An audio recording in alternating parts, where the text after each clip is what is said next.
भगवान की जय। ओम 15वें अध्याय में भिन्न भिन्न सिद्धियों के नाम और लक्षण बताए जा रहे हैं कि कौन सी सिद्धि कैसा काम करती है। ओम भगवान कन्हैया जी कहते हैं कि हे उद्धव, जब साधक इंद्रिय प्राण और मन को अपने वश में करके अपना चित्त मुझ में लगाने लग जाता है, मेरी धारणा करने लग जाता है, तब उसके सामने बहुत सी सिद्धियां उपस्थित होती हैं। जब भगवान में लगाने लग जाता है चित्त को, तो भाई सिद्धियां आ जाती है कि प्रलोभन देकर के इसका मन वहां से हट जाए। जब कोई नहीं चाहता है कि आपको मुक्ति मिले या आपका कल्याण हो या आपका कोई फायदा हो। दुनिया में लोग आपका फायदा हो ऐसा कोई काम नहीं करना चाहते। ओम उद्धव जी ने कहा कि हे अचेत, कौन सी धारणा किससे किस प्रकार कौन सी सिद्धि प्राप्त होती है।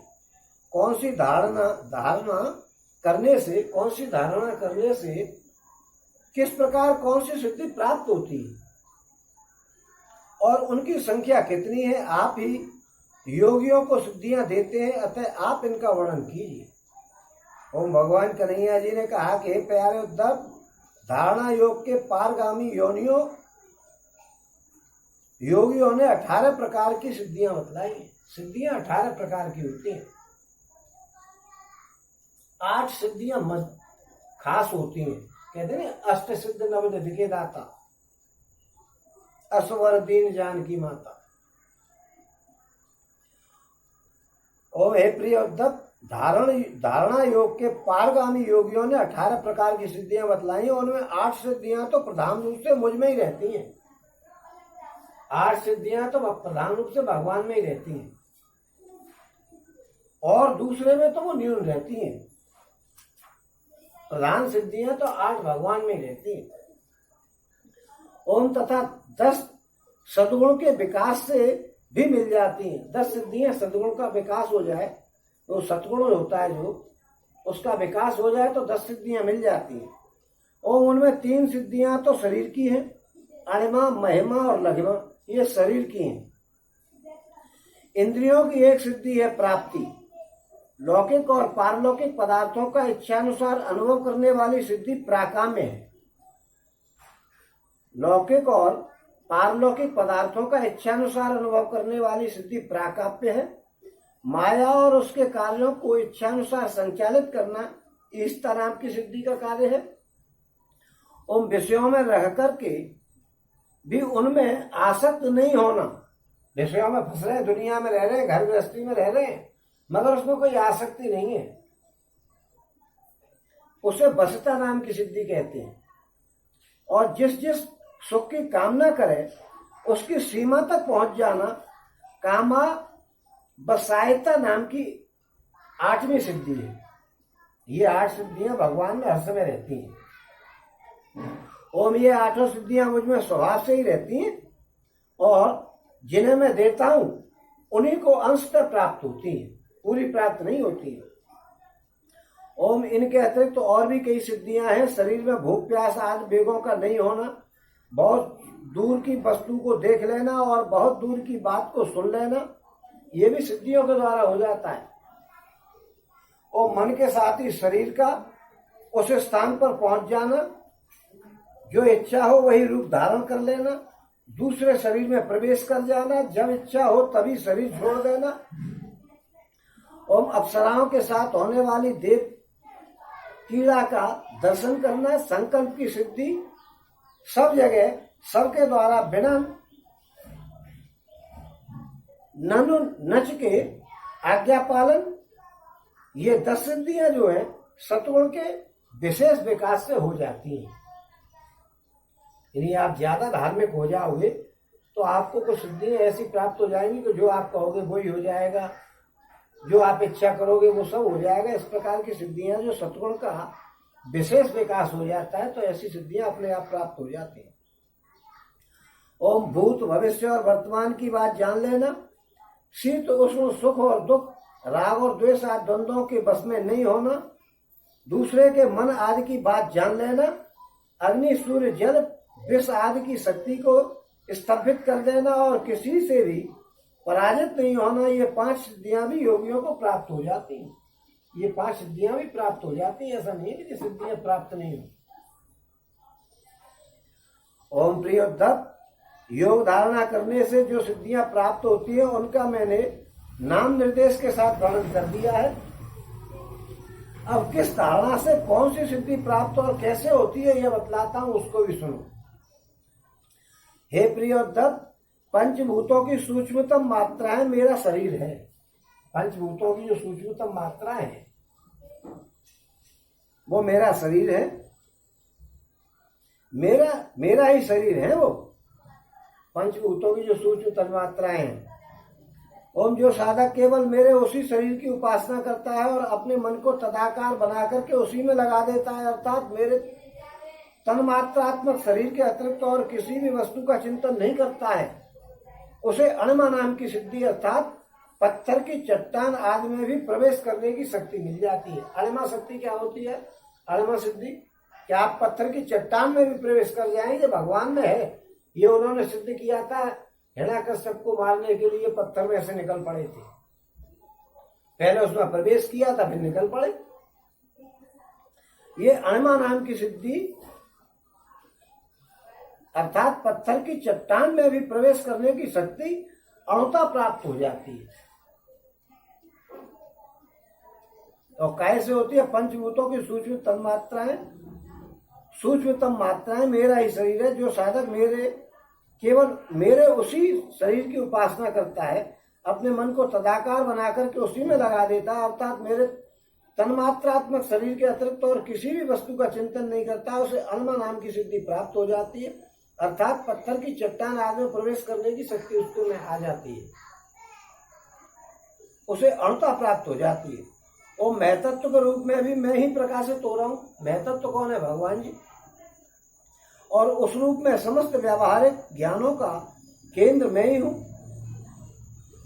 जो मेरे उस रूप में अपने मन को महतत्वाकार करके तन्मय कर देता है, उसे महिमा नाम की सिद्धि प्राप्त हो जाती है। और इसी प्रकार आकाश आदि पंचभूतों में जो मेरे ही शरीर हैं, अलग अलग मन लगाने से उनकी महत्ता प्राप्त हो जाती है। यह भी महिमा सिद्धि के अंतर्गत आ जाती है। और जो योगी वायु आदि चार भूतों के परमाणुओं को मेरा ही शरीर समझ करके या मेरा ही रूप समझ करके चित्त को तदाकार कर देता है, उसे लघिमा सिद्धि प्राप्त हो जाती है। उसे परमाणु रूप काल के समान सूक्ष्म वस्तु बनने का सामर्थ्य प्राप्त हो जाती है। सूक्ष्म वस्तु बनने की सामर्थ्य प्राप्त हो जाती है, जो हनुमान जी में है। यानी जो योगी वायु आदि चार भूतों के परमाणुओं को मेरा ही रूप समझ करके और चित्त को तदाकार कर देता है, उसे लघिमा सिद्धि प्राप्त हो जाती है। उसे परमाणु रूप काल के समान सूक्ष्म और बनने की सामर्थ्य प्राप्त हो जाती है। ओम जो सात्विक अहंकार के द्वारा, जो सात्विक अहंकार को मेरा स्वरूप समझ करके मेरे उसी रूप में चित्त की धारणा करता है, वो समस्त इंद्रियों का अधिष्ठाता हो जाता है और मेरा चिंतन करने वाला भक्त इस प्रकार प्राप्ति नाम की सिद्धि प्राप्त कर लेता है। और जो पुरुष मुझ महतत्व अभिमानी सूत्रात्मा में अपना चित्त स्थिर कर देता है, उसे अव्यक्त जन्मायिनी सूत्रात्मा की यानी प्राकाम्य नाम की सिद्धि प्राप्त हो जाती है, जिससे इच्छा के अनुसार सभी भोग प्राप्त हो सकते हैं। ऐसी सिद्धि प्राप्त हो जाती है। ओम जो त्रिगुणमयी माया के स्वामी मेरे काल स्वरूप विश्वरूप की धारणा करता है, वो शरीरों और जीवों को अपने इच्छानुसार प्रेरित करने की सामर्थ्य प्राप्त कर लेता है। जो त्रिगुणमयी माया के स्वामी मेरे काल स्वरूप विश्वरूप की धारणा करता है, वो शरीरों और जीवों को अपने इच्छानुसार प्रेरित करने की सामर्थ्य प्राप्त कर लेता है। ओम इस सिद्धि का नाम ईशत्व है।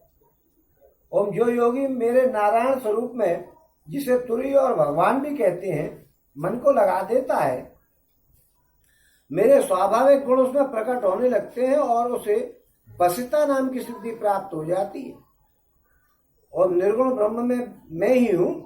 जो अपना निर्मल मन मेरे इस ब्रह्म स्वरूप में स्थिर कर देता है, उसे परमानंद रूपणी काम बसायता नाम की सिद्धि प्राप्त हो जाती है। इसके मिलने पर उसकी सारी कामनाएं पूरी हो जाती है और समाप्त हो जाती हैं। हे प्रिय उद्धव, मेरा वो रूप जो श्वेत द्वीप का स्वामी है, अत्यंत शुद्ध और धर्ममय है, जो उसकी धारणा करता है वो भूख प्यास जन्म मृत्यु और शोक मोह इन 6 उर्मियों से मुक्त हो जाता है और उसे शुद्ध स्वरूप की प्राप्ति हो जाती है। और मैं ही समष्टि प्राण रूप आकाशात्मा हूँ। जो मेरे स्वरूप को मैं मन के द्वारा अनाहत नाद का चिंतन करता है वो दूर श्रवण नाम की सिद्धि प्राप्त कर लेता है, दूर की बात को सुन ले। और आकाश में उपलब्ध होने वाली विविध प्राणियों की बोली सुन समझ सकता है। आकाश में प्राप्त होने वाली जो बोलियां हैं उसको समझ सकता है। या हम लोग बोलते हैं जब आवाज खत्म नहीं होती, आकाश में चली रह जाती है, मिटती नहीं है। ओम जो योगी नेत्रों को सूर्य में और सूर्य को नेत्रों में संयुक्त कर देता है और दोनों के संयोग में मन ही मन मेरा ध्यान करता है, उसकी दृष्टि सूक्ष्म हो जाती है और उसे दूरदर्शन नाम की सिद्धि प्राप्त हो जाती है। वो सारे संसार को देख सकता है। मन और शरीर को प्राण वायु के सहित मेरे साथ संयुक्त कर दे और मेरी धारणा करे तो इससे मनोजव नाम की सिद्धि प्राप्त हो जाती है। इसके प्रभाव से वो योगी जहां भी जाने का संकल्प करेगा वहीं उसका शरीर उसी क्षण पहुंच जाएगा। काम की चीज है। क्या है कि मन और शरीर को प्राण वायु के सहित मेरे साथ संयुक्त कर दे और मेरी धारणा करे तो उसे मनोजव नाम की सिद्धि प्राप्त हो जाती है। इसके प्रभाव से वो योगी जहां भी जाने का संकल्प करेगा वहां उसी क्षण शरीर पहुंच जाएगा। और जिस समय योगी मन को उपादान कारण बनाकर के किसी देवता आदि का रूप धारण करना चाहता है तो वो अपने मन के अनुकूल वैसा ही रूप धारण कर लेता है। जिस समय योगी मन को उपादान कारण बनाकर के किसी देवता आदि का रूप धारण करना चाहता है तो वो अपने मन में के अनुकूल वैसा ही रूप धारण कर लेता है। इसका कारण यह है कि उसने अपने चित्त को मेरे साथ जोड़ दिया है। और जो योगी दूसरे शरीर में प्रवेश करना चाहता है, जो योगी दूसरे शरीर में प्रवेश करना चाहता है वो ऐसी भावना करे कि मैं उसी शरीर में हूं। ऐसा करने से उसका प्राण वायु रूपी धारण कर लेता है, प्राण वायु रूप धारण कर लेता है और वह एक फूल से दूसरे फूल पर जाने वाले भौरे के समान अपना शरीर छोड़ करके दूसरे शरीर में प्रवेश कर जाता है। और योगी को यह शरीर का परित्याग करना हो तो एड़ी से गुदा को दबा करके प्राण वायु को क्रम से हृदय, बक्षस्थल, कंठ और मस्तक में ले जाए, फिर ब्रह्मरंध्र के द्वारा उसे ब्रह्म में लीन करके शरीर का परित्याग कर दे। और यदि उसे देवताओं के विहार स्थलों में क्रीड़ा करने की इच्छा हो तो मेरे शुद्ध सत्य स्वरूप की भावना करे। और ऐसा करने से सतगुण की अंश स्वरूपा सुर सुंदरियां विमान पर चढ़ करके उसके पास पहुंच जाती हैं। और जिस पुरुष ने मेरे सत्य संकल्प स्वरूप में अपना चित्त स्थिर कर दिया, उसी के ध्यान में संलग्न है, वो अपने मन से जिस समय जैसा संकल्प करता है उसी समय उसका वो संकल्प सिद्ध हो जाता है। ओम मैं ईश्वर और वशिष्ठा इन दोनों सिद्धियों का स्वामी हूं, इसलिए कभी कोई मेरी आज्ञा टाल नहीं सकता है। जो मेरे उस रूप का चिंतन करके उसी भाव से युक्त हो जाता है, मेरे समान उसकी आज्ञा को भी कोई टाल नहीं सकता है। यानी ईश्वर और वशिष्ठा इन दोनों सिद्धियों के स्वामी है भगवान, और उनकी बात को कोई टाल नहीं सकता है। और जिस योगी का चित्त मेरी धारणा करते करते मेरी भक्ति के प्रभाव से शुद्ध हो गया है, उसकी बुद्धि जन्म मृत्यु आदि अदृष्ट विषयों को भी जला डालती है। और जो मेरे उस रूप का चिंतन करता है, इन दोनों यानी ईश्वर और वशिष्ठा इन दोनों शक्तियों का स्वामी मैं ही हूं, इसलिए कभी कोई भी मेरी आज्ञा को टाल नहीं सकता है। जो मेरे उस रूप का चिंतन करके उसी भाव से युक्त हो जाता है, मेरे समान उसकी आज्ञा को भी कोई टाल नहीं सकता है। और जिस योगी का चित्त मेरी धारणा करते करते मेरी भक्ति के प्रभाव से शुद्ध हो गया, उसकी बुद्धि जन्म मृत्यु आदि अदृष्ट विषयों को भी जान लेती है, और तो क्या भूत भविष्य और वर्तमान की सभी बातों से मालूम पड़ जाती है। ओम जैसे जल के द्वारा जल में रहने वाले प्राणियों का नाश नहीं होता, वैसे ही जिस योगी ने अपना चित्त मुझ में लगा करके शिथिल कर दिया है, उसके योग में शरीर को अग्नि जल आदि कोई भी पदार्थ नष्ट नहीं कर सकता।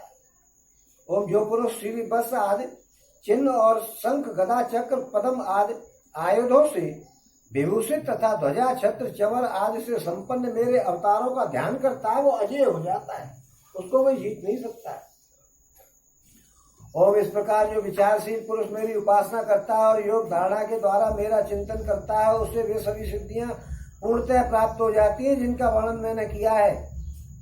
प्यारे उद्धव, जिसने अपने प्राण मन और इंद्रियों पर विजय प्राप्त कर ली वो संयमी है, और वो मेरा ही स्वरूप की धारणा जो करता है उसके लिए ऐसी कोई भी सिद्धि नहीं है जो दुर्लभ हो। और उसे तो सभी सिद्धियां प्राप्त है, परंतु श्रेष्ठ पुरुष कहते हैं कि जो लोग भक्ति योग अथवा ज्ञान योग आदि उत्तम योगों का अभ्यास कर रहे हैं, जो मुझसे एक हो रहे हैं, उनके लिए इन सिद्धियों का प्राप्त होना एक विघ्न है। क्योंकि तुम्हें कोई सिद्धि प्राप्त हो गई तो तुम वही काम करके दिखाओगे, जनता को जरूर दिखाओगे, क्योंकि हर आदमी को अपनी कला दिखाने का एक चाव होता है। और जनता को दिखाने में लग गए और किसी ने आपके खुश होकर के 100 का नोट पकड़ा दिया तो दूसरे दिन आपके मन में आएगी कि आपके कोई और काम करूं, तो फिर कोई 100 का नहीं 500 का पकड़ा देगा, तो वो आपकी जो भावना है वो फिर भगवान को प्राप्त होने वाली वो खत्म हो जाएगी, फिर तो पैसा प्राप्त करने वाली चालू हो जाएगी। क्योंकि ये विघ्न है, क्योंकि इनके कारण व्यक्ति उनके समय का दुरुपयोग होता है। ओम जगत में जन्म औषधि तपस्या मंत्र आदि के द्वारा जितनी सिद्धियां प्राप्त होती हैं वे सभी योग के द्वारा मिल जाती हैं, परंतु योग की अंतिम सीमा मेरा सारूप सालोक्य आदि की प्राप्ति बिना मुझ में चित्त लगाए किसी भी साधन से प्राप्त नहीं हो सकती। ओम ब्रह्मवादियों ने बहुत से साधन बतलाए हैं, योग सांख्य और धर्म आदि, उनका एवं समस्त सिद्धियों का एकमात्र मैं ही हेतु और मैं ही स्वामी और मैं ही प्रभु हूं। ओम जैसे स्थूल पंचभूतों में बाहर भीतर सर्वत्र सूक्ष्म पंच महाभूत है ही है। और जैसे स्थूल पंचभूतों में बाहर भीतर सर्वत्र सूक्ष्म पंच महाभूत ही है, सूक्ष्म भूतों के अतिरिक्त स्थूल भूतों की कोई सत्ता है ही नहीं, वैसे ही मैं समस्त प्राणियों के भीतर दृष्टा रूप से और बाहर दृश्य रूप से स्थित हूं। मुझ में बाहर और भीतर का भेद है ही नहीं, क्योंकि मैं निरावरण एक अद्वितीय आत्मा हूं। और यहाँ पे आकर के 15वां अध्याय समाप्त। बोलो श्री कृष्ण भगवान की जय, बोलो श्री कृष्ण भगवान की जय, बोलो श्री कृष्ण भगवान।